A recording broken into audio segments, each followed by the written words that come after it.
3, 2, 1. Et c'était l'illumination du sapin de Noël devant la Maison-Blanche aujourd'hui. Prétexte idéal pour répondre à une question existentielle pour tous les amoureux de sapins naturels. Est-ce qu'il y a moyen qu'il reste beau et pas tout rabougri et desséché jusqu'à la fin du temps des fêtes? Pour en discuter, David Thibault, président de Beau Sapin. Monsieur Thibault, bonsoir. Bonsoir. Est-ce qu'il y a moyen qu'à l'intérieur, notre sapin reste beau? Bon, oui, il y a des moyens qu'on peut prendre pour nécessairement que le sapin reste plus beau. Par contre, il faut faire attention parce que on va baisser un peu nos attentes. Ça reste une plante. Puis une plante, génétiquement, peut avoir certaines variations d'une plante à l'autre, ce qui fait qu'il y a certains individus qui vont durer un mois, d'autres qui vont durer seulement 2 semaines, malheureusement. Puis c'est pas nécessairement parce qu'on les a coupés trop tôt. On a fait des études déjà dans le passé qu'on coupait 100 sapins, puis les 100 sapins qu'on mettait en même temps dans une maison ne réagissaient pas de la même façon. OK. Donc, fait qu'il faut comprendre, c'est ça, c'est un peu comme une Ça plante dépend de sa verte. génétique. Exactement, il y a une base de génétique.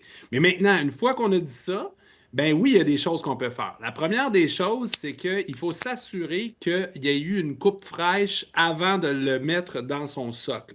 Et je vais vous expliquer c'est quoi une coupe fraîche. C'est que le bout du tronc va sécher avec le temps. OK?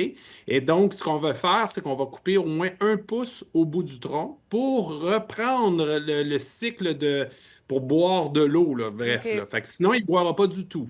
Donc, il faut vraiment que cette coupe fraîche soit faite dans les heures. OK? Il faut que ça soit vraiment fait là, avant de le mettre dans le pied. OK? Puis là, la solution numéro 2 est pas super compliquée, c'est de toujours avoir de l'eau. Toujours avoir de l'eau. Puis je le répète souvent parce que si, disons, on a oublié de mettre de l'eau un soir, puis pendant la nuit, le sapin a tout bu l'eau et il retrouve son espace sec, bien, il va sécher. OK. Là, à ce moment-là, vous allez remettre de l'eau, puis ça ne fonctionnera plus. Donc, il faut qu'il soit excessivement plein en tout temps. Puis de La mettre du dernière des sucre dans retenues- l'eau? Ben, OK, là, des trucs comme ça, là, on a du 7-Up, on a plein de Oui, choses. ça marche-tu? Scientifiquement, c'est pas prouvé. OK. Puis là, tu sais, je vous avais expliqué que nécessairement, on avait des problèmes de génétique, tu sais. Fait que pour faire un vrai test, il faudrait prendre 100 sapins, mettons, mettre du sucre dedans, 100 sapins, pas de sucre, puis voir la différence. Ça n'a jamais été fait, bien sûr. OK. Et donc, non, ça ne change absolument rien. Le sapin, ce qu'il veut, c'est de l'eau, tout simplement. La dernière chose qui est très, très, très importante, c'est surtout de ne pas le mettre devant une source de chaleur. OK. Puis ça, je sais que ça paraît évident, là, mais je peux vous assurer Ouais. que...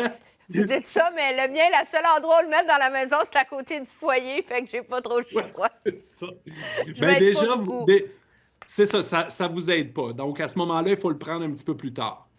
Puis, Ouais. donc, je vous avais parlé de la génétique. Il y a un dernier point que je veux amener, c'est qu'il y a des sapins qui durent un peu plus longtemps OK. que d'autres.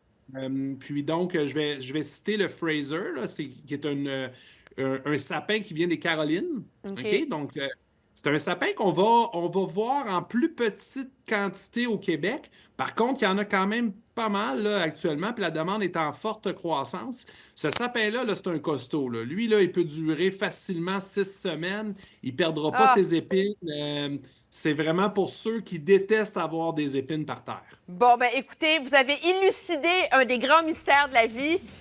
David Thibault, merci beaucoup d'avoir été avec nous. Ça fait plaisir.